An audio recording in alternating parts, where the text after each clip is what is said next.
sure it's going.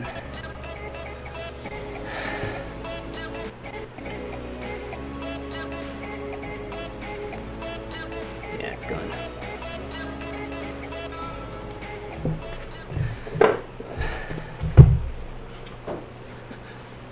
All right, welcome everybody. Making sure that we've got everything up and running. Just barely made it into the pen, and I've got my guy going really, really fast. Give me a second here.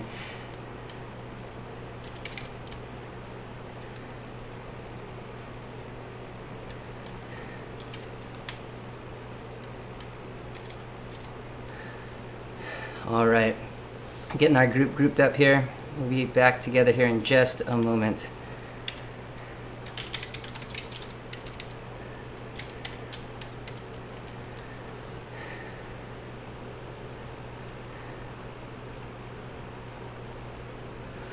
All right, all right.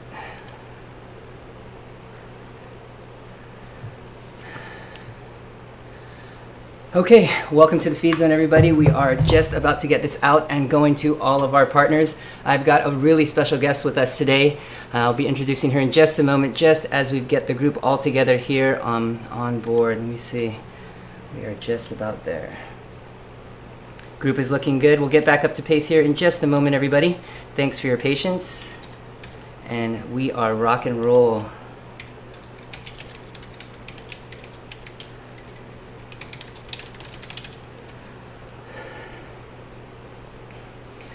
All right, so we've got our group together. We're going to move over to here. Okay.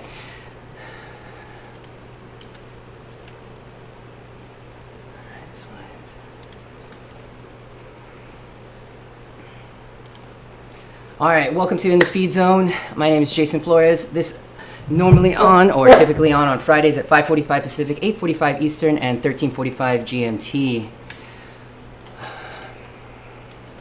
Again, my name is Jason Flores. I go by JFlow here on Zwift, so if you have a chance, jump online, throw me a ride on, I'll throw you one back. We're just getting the group together here on Zwift on our group ride. We've got a good number of riders, and I want to thank everybody for joining us here on Zwift today. All right, quick medical disclaimer that the only purpose of this live stream is to educate and to inform, and it's not a substitute for professional care by a doctor or any other qualified medical professional. It's provided on the understanding that it does not constitute medical or professional advice or services. Some of the goals of the live stream are to present current articles in the media covering hydration and how it relates to endurance sports, and open a dialogue for viewers to ask questions and advice and to talk about their experiences. Come on. All right, so next up, the topic for today is actually going to be hydration and the female athlete. And we have a special guest, Theia Friestedt, here, and I'm going to introduce her and bring her online in just a moment. But let me tell you a little bit about her and the things that she does. She is a USA cycling coach with Vision Quest Coaching in Chicago and works with athletes from all over the country. She's also a TRX coach focusing on strength, stability, and mobility for cyclists. She leads the Team ODZ Chat and Chill on Mondays, also the OD Divas Ladies Ride on the first and third Saturdays, as well as workouts for Zwift Academy. That's coming up in September. You could also visit her website at www.volume.fit for more resources and live streams from her Zwift rides. All right, I'm going to go ahead and switch over to her. I'll bring her up on the screen and we'll get her going. Make sure she's got good audio, and then we'll go from there. All right, good morning, Theia. You there? Good. Good morning, good morning. I'm going to see if I can manage the group here while you get started. I've got your first slide up, and you're ready to go.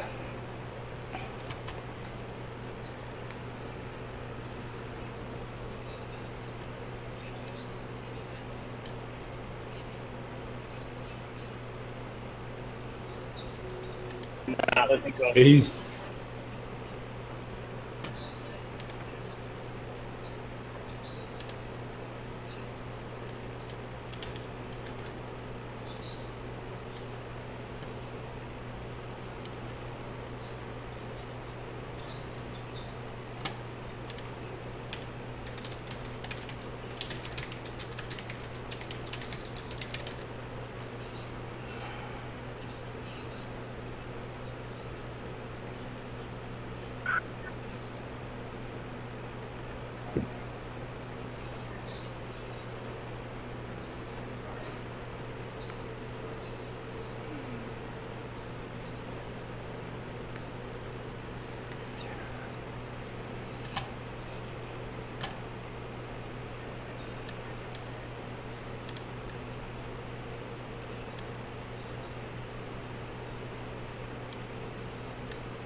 heart rate goes up.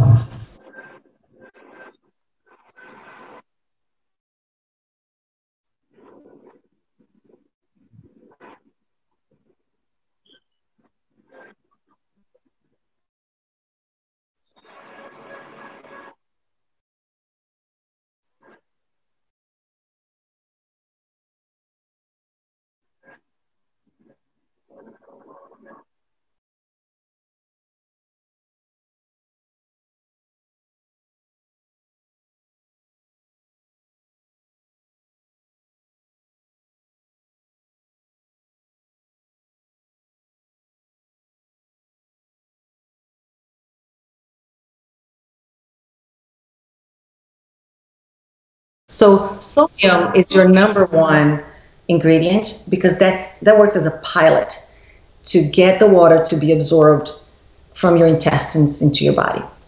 And then the glucose and sucrose. For women, the hormones will have an impact on plasma volume, which is what we talked about in the blood, and your core temperature, as well as the amount of sodium that you retain and that you lose during, depending on the time of the month in your cycle, and also the event that you're in. Is that thing working? Go ahead. Jay's got feedback.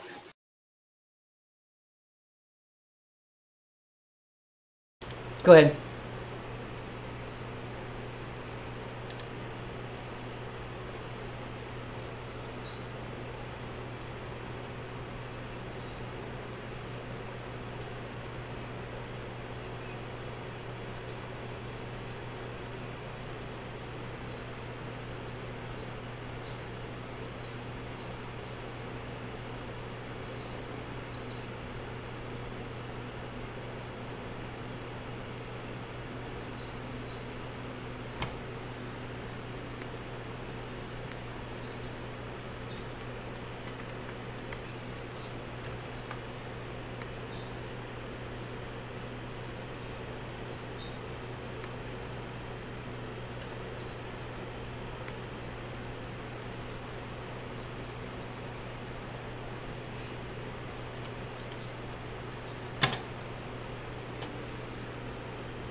You drink too much, it's going to impair the body's ability to eliminate water through sweat and urine.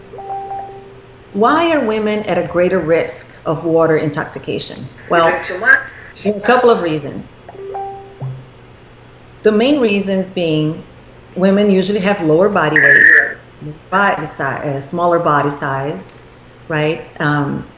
They tend to drink more water, and they tend to be doing the same exercise for longer periods of time. So you might go slower than many of the men, so you're on your endurance ride for a long period of time.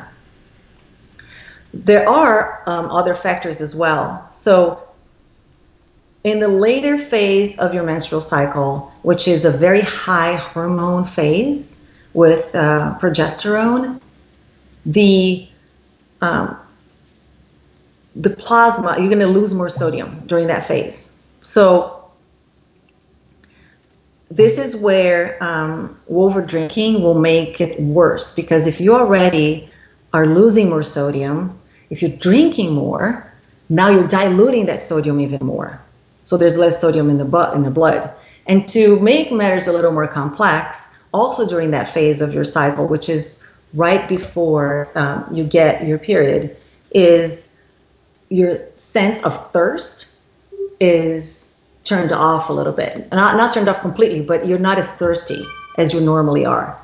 So those are some of the things to take into account to signal, and I'll go into a little more detail in a few minutes here, to signal that you should be drinking more or less depending on the phase of your cycle. But keep that in mind. The other influence is menopause, which can change the fluid balance in the woman's body. typically, not just menopause, but aging in general, right? Older women are slower to get rid of water. So there's a high risk of low sodium, meaning you're drinking more, not eliminating as much. Now you're diluting the sodium in your body.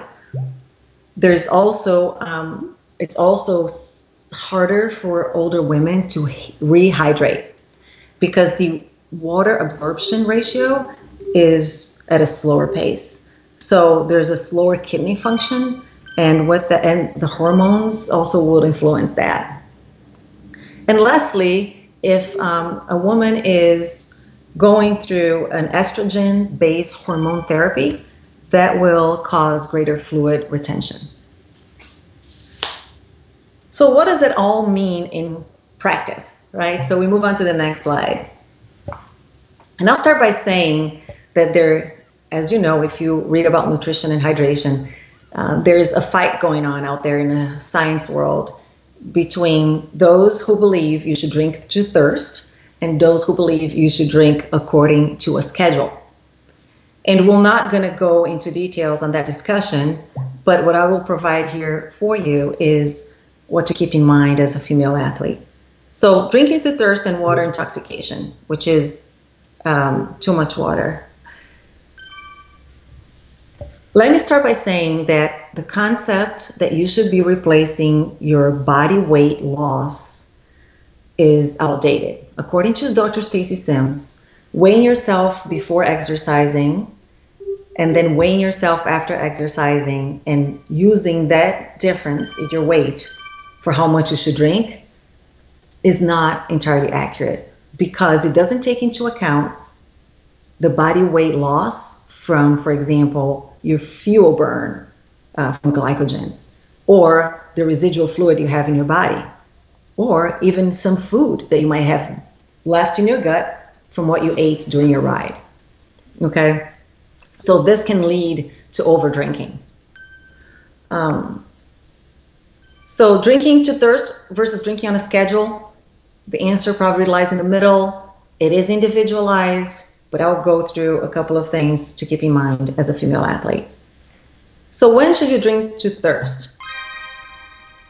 In general, if you're an athlete who did all your pre-hydration, so before you went for a session, a training session, or an endurance event, you hydrated enough. And by hydrating enough, you start hydrating the day before, the night before.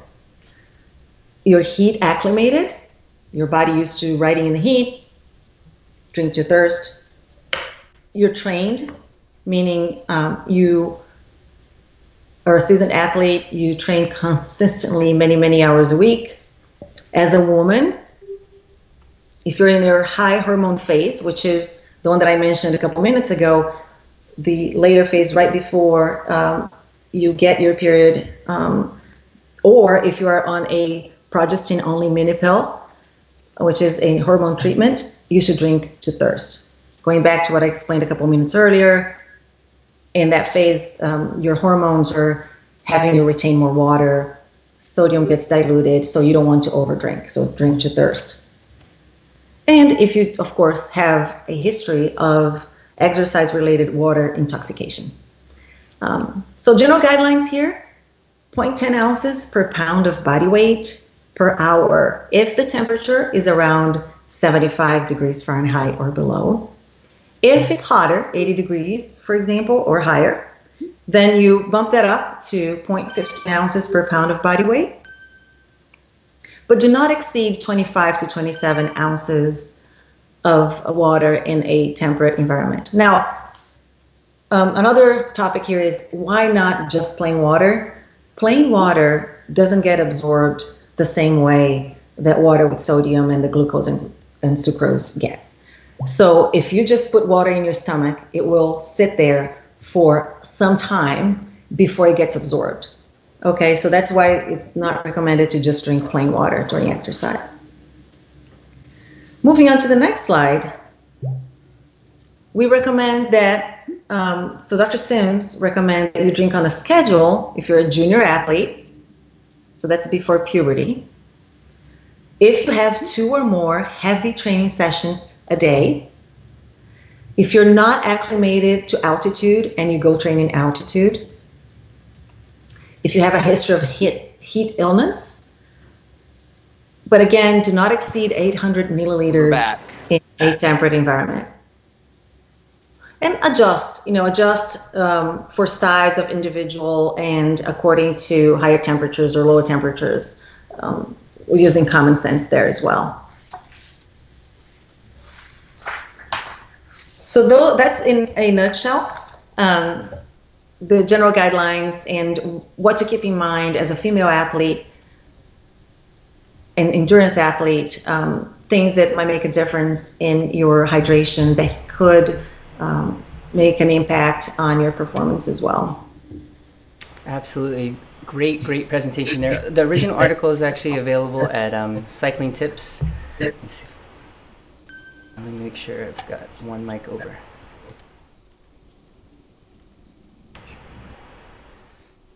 Okay, yeah, so the original article is available at cyclingtips.com, but also Stacy Sims' book. What's the name of the book, Theia? Yeah, so Dr. Stacy Sims, she summarized her studies in a book called ROAR, R-O-A-R, and essentially she talks about how to match food and fitness, so not only hydration and nutrition, but also some strength training specific for the female physiology. It is a great book.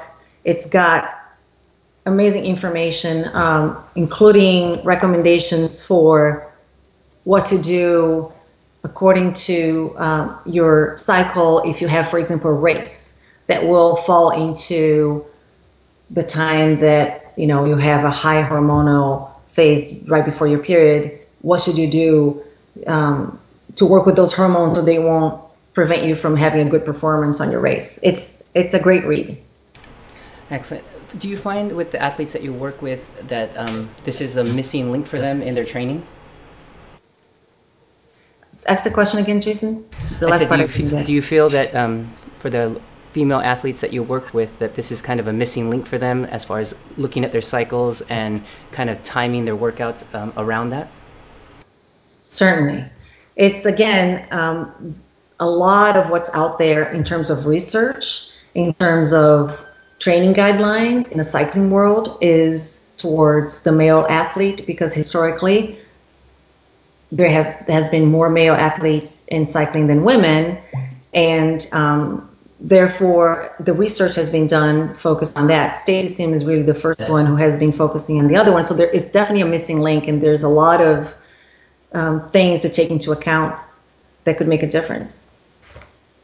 So as far as the amount that they're drinking for their events for our female athletes, is there a difference in like the concentration like we've talked about previously, or is the same products being used for both genders? So the concentration is not going to vary too much. What is going to vary is how much you drink. So just thinking about, of course, I guess by how much you drink also affects how much sodium, for example, you're drinking, right? But typically, if you have, let's pick an example, Scratch. Okay, Scratch has about 180 to 225 milligrams of sodium per 8 ounces. That is enough for male and female athletes. So what you need to keep in mind is, are you going to go heavier on that depending on your time of the month or lower? So yes, there is some adjustments that you make, but at that point it's not as scientific. The scientific part of it is more how much to drink. Is it to thirst? Is it 1 bottle? Is it 2 bottles, etc. But I would say, what I tell my female athletes is make sure you have at least 225 milligrams of sodium per 8 ounces. And it's not a sugary drink, right? Some of them are just not going to help hydrate. And from there, based on their history too, we increase a little bit or decrease and maybe add a little bit of salt to their drinks. Really great information. So timing and that sort of thing sounds pretty similar, but just the amount is what seems to be changing. So really great information. Let me take a look at the pages here as far as questions. But as far as your athletes, what do you feel the kind of the big questions that you get with female athletes as far as hydration, just coming on board, like new athletes for you? Surprisingly, a lot of them drink just plain water, and they're afraid that the calories in the drinks will be detrimental to them. So I explain that you need the sodium to be able to absorb the water, even if you're doing an hour and a half session. It's going to be beneficial to be hydrated. And the glucose and sucrose that goes into it, again, it just acts to help hydrate. It's not going to add calories significantly. Now, if you go out and you drink, for example, a Powerade, right, or a Gatorade, that's different. You're not only not going to get the benefits of good hydration, you're also going to have needless calories. So I think that's the number one. They tend to want to drink water. Number two is another question I get quite a bit from the more seasoned ones is, should I be using salt tablets? And that could be another topic for a feed zone itself, because there's also some controversy on, are they necessary? Because chances are, on today's day and age, we get a lot of sodium in our diets. Yeah. So it really just depends on what food we're taking in throughout the day. Right. Kind of if you're eating like a more conventional American diet, for example, versus kind of a more kind of cleaner athletes type diet, to kind of decrease that, you really have to balance that. Correct. Okay. Yeah, let's see if there's any questions here. The group's done really good keeping together. I don't have any questions here on any of your posts on your side. Are you seeing any questions from the Zwift Academy or the ladies groups? Do you see it there? I can see if there's any. No. Yeah, no, I don't see any questions. I see quite a couple of thumbs up and views. Thanks, everyone. But no questions. Absolutely. So what we'll make sure we do is that we post up the information that we talked about today, the information in the slides, as well as any content of the book that Stacy Sims wrote, and the contact information for Theia. So Theia, thank you for coming on board today.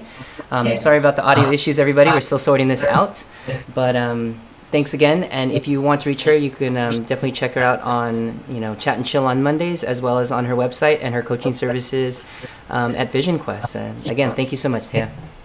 My pleasure. Thanks so much for having me. All right, thank you.